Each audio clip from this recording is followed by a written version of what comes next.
High court کے ججز کے خلاف مس کنڈکٹ کی شکایت کا معاملہ چیف جسٹس یحییٰ آفریدی نے سپریم جوڈیشل کونسل کا اجلاس طلب کر لیا۔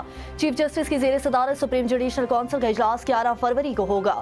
وفاقی آئینی عدالت کے چیف جسٹس امین الدین خان، سپریم کورٹ کے سینئر ترین ججز شریک ہوں گے۔ لاہور اور اسلام آباد ہائی کورٹس کے چیف جسٹس بھی شرکت کریں گے۔ دہشت گردوں سے روابط کا کیس، پی ٹی آئی رہنماؤں رؤف حسن اور احمد وقاص جنجوعہ پر فرد جرم عائد کر دی گئی۔ ملزمان کا صحت جرم سے انکار۔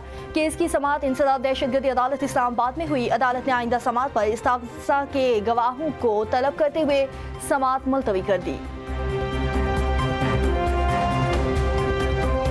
جوا پروموشن کیس، معروف یوٹیوبر ڈکی بائی، اہلیہ اور دیگر ملزمان پر فرد جرم عائد۔ سعد الرحمان عرف ڈکی بائی سمیت دیگر ملزمان کا صحت جرم سے انکار۔ جوڈیشنل مجسٹریٹ نے مقدمے کے گواہوں کو 23 فروری کو طلب کر لیا۔ مقدمے کی سماعت ضلع کچہری لاہور میں جوڈیشنل مجسٹریٹ کی عدالت میں ہوئی۔ NCCIA نے ڈکی بائی سمیت دیگر ملزمان پر آن لائن جوا ایپ ویب سائٹ کے الزام میں مقدمہ درج کر رکھا ہے۔ اور لاہور میں خوشیاں، رعنائیاں بکھیر کا بسنت کا تہوار اختتام پذیر۔ شہریوں کا جوش و خروش دیدنی۔ حکومت کو 5 گھنٹے وقت بڑھانا پڑا۔ بسنت آج صبح 5 بجے تک جاری رہی۔ آسمان پر پتنگوں کی بہار، شہری خوشی سے نہال۔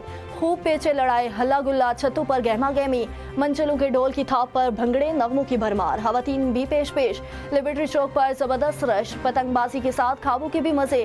وزیر اعلیٰ پنجاب مریم نواز نے دوسرے شہروں میں بھی فیسٹیول سجانے کی خوشخبری سنا دی۔